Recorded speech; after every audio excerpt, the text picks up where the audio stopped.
Hello, Malcolm here, and welcome to Teaching Tips, episode 298, part 5 of the series, also on how to speak to all generations. Today has been the last day of the conference I'm here in Oklahoma for. This is it, the Generation Z, the ongoing conversation put together by the Teleios Society, which I'm tremendously grateful for. And I've got lots to think about. I've made some notes. I'll tell you a bit about today's session in just a moment. I've also got some books to read. I picked one up on Kindle today, 40 questions around the women's role. This book here, The Future of Christian Spirituality in Our Lives, in Our Churches and in the Academy, by my friend Dave Proctor, thanks for breakfast, and John J. Markey. And this book here, Owning Faith, Reimagining the Role of Church and Family in the Faith Journey of Teenagers, and they're part of Gen Z. Edited by Dudley Chansey and Ron Brunner. So I'm going to be reading those. I shall start tonight, perhaps read a bit on the plane on the way home and get through them the best I can. So looking forward to that.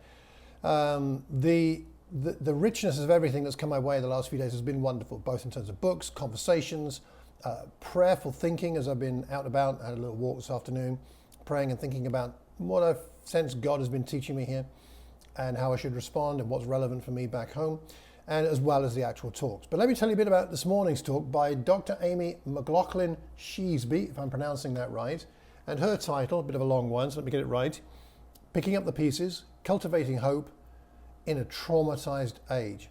Hope and trauma, those were two words and concepts that have come up a lot the last few days. And it's a nice blend because trauma without hope is a bit of a mess. And in a sense, hope without trauma or without struggle, let's put it that way, maybe that doesn't really have much meaning to it. Jesus, you could say, went through some very traumatic experiences, but also lived a life of hope. And so did so many of the biblical characters.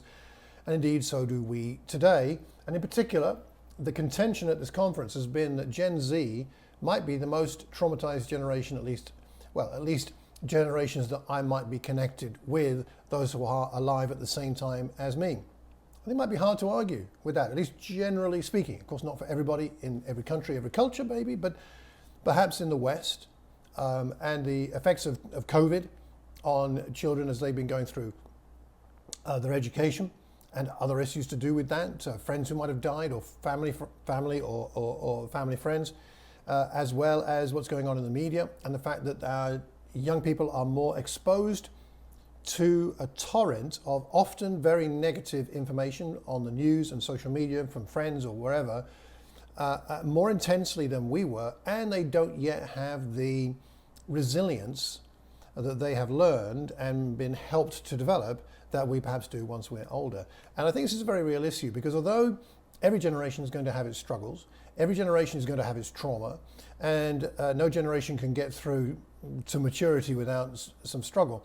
Nonetheless, the pressures on the current young generation, Gen Z, does seem to me to be more in quantity and perhaps even in intensity, without, as I say, that time and opportunity to develop the resilience that they need in character and in faith, if they have faith, compared to previous generations, at least those that that are alive contemporaneously with myself.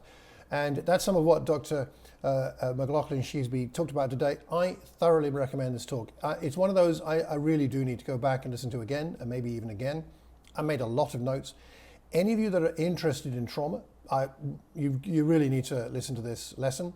Any of you interested in young people, working with young people in youth ministry or anything else like that, this is a talk you really need to listen to. She's got a lot of great experience through being a professor at Abilene and engaging with, over a number of years now, Gen Z people. And even in the Gen Z people she's got to know as her students, there's been a shift in some of their issues over the last few years. Fascinating to listen to her. I'll give you a couple of highlights. She mentioned the fact that traumatized people will struggle with hope, and thus they'll struggle with faithfulness. And so if we don't help people to develop and work through their trauma, how are we going to help them with their sense of hope and thus on to faithfulness? Traumatic wounds haunt us, a bit like a ghost she talked about. These ghosts need a witness. They need to have their say before they can be healed or before they can be let go of and before they leave. She talked about ghost stories and how the ghosts have to tell their story and be legitimized before they can move on. Because those are stories and fine, but there's some metaphorical applicability here, I think, to the trauma that a lot of young people feel. It's got to be acknowledged. It's got to be validated before they can move on and move through it. Gen Z people don't have memories of a safer world. These are the kids who have grown up, especially in the United States, under the threat of what happened at 9/11, the Columbine shootings. Now schools that could end up having a shooting at them are quite common. Back in the UK, it's a little different, but I wonder, in particular in our large cities, about the prevalence of knife crime, for example, and how that's having an effect on pupils. Do they feel safe going to school? Do they feel safe coming home from school? I must admit, when I was a kid, I felt completely safe every day going to school or coming back from school. There were one or two occasions when some bullies were trying to have a go at me, but basically speaking, I never feared going to school. I never feared coming home from school, in the sense that perhaps a lot of Gen Z people do today. The world is an inherently dangerous place because every social interaction contains the possibility of being hurt. Every social interaction, talking there about social media, the back and forth of messaging, it can happen at any moment, at any time. Hurt and trauma was more compartmentalized when I was younger. These days, it can come in an instant, in a moment, on your phone. And to try and simply say, well, they shouldn't be looking at their phone,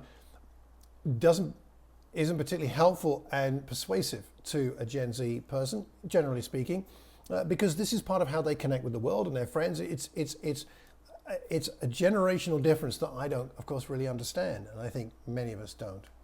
So I think I'm going to leave it at that. There's so much more wonderful material that she gave us, and in particular, I thought a very thought-provoking parallel with the demon-possessed man in Mark chapter 5 regarding trauma-informed approaches for the cultivation of hope, and how Jesus gives that person hope. That's for another time, or perhaps you would like to watch that yourself. You can find access to the recordings by going to the Teleios website, the conference website. The link is in the show notes. You do have to register for that, and you have to pay for that. This did cost something to put on, so that's the case there. But I think it's well worth it, especially if you have a young person in your household, or you work with young people in your church context, or in any other sense. I had some also wonderful conversations today with Andy Boachi, with Joey Harris, with Brian from Baltimore, with Jeannie Shaw, and Martina Montez from Chicago. I mean, can't emphasize, how important it is to be at things like this. It's good to watch online and to zoom in, and sometimes we just have to do that. We understand that. But if we can, physically coming and then standing or sitting and talking about life, but then talking about the issues that matter to us, and finding people in a conference like this who've been through some similar things or have some particular insight that can help me or us in my church with things that we're thinking about, looking at and progressing and teaching on. There's nothing like the personal, in-person contact to have those conversations. So can I encourage us, if you can travel, whether it's within your own country or across country borders, to attend conferences that are relevant to you and your congregation, I thoroughly would encourage us to think about that. Put some money aside. Church leaders, put money in the budget. I'm so grateful for churches that have sponsored me to come here and enable me to travel to other places. And I hope I can bring back enough to make it worthwhile. That's my goal. My hope and prayer is that what I bring back will make that investment worthwhile. But then it shouldn't just be me. Surely more of us, if we can travel and go to things like this, what we can bring back can bring fresh insight and fresh understanding of the way that God is working to help our local congregations and groups. So that'll do for today. I'm going to work on my sermon now for tomorrow. I've been asked to preach for the Oklahoma church here. I'm very grateful for that opportunity. So I'm going to be talking about my faith story, as they've asked me to do, as I've now been a Christian quite a long time. And also to talk about some highlights from Thessalonians. And I'm going to be talking about God and love. Of course, they're connected. But I'm going to talk about the prevalence of of God, Jesus, the Holy Spirit in the letter, how much Paul is comfortable talking about God, and I'm going to be talking about love and some aspects around that as how we find our motivation to love. Where does that come from? The motivation, the right attitude of love, the right words of love, and the right actions of love that are inspired by Jesus for ultimately for one another in our Christian communities. That's what I'll be doing tomorrow morning at 10 o'clock. It'll be streamed online if you want to come and watch. I'm very grateful to have some friends there. And then we jump on a plane and I'll be back on Monday. So catch up with some of you then. If I get a chance to post something tomorrow, I will, but I can't guarantee it. Depends on flights and bits and pieces. That'll do for today. Hope you have a great rest of the day after watching this. Thank you for your attention. Drop me any notes you want, any comments, please. Malcolm@malcolmcox.org or wherever you hear or see this recording. And until we see each other again, remember to keep calm and carry on teaching. Take care. God bless.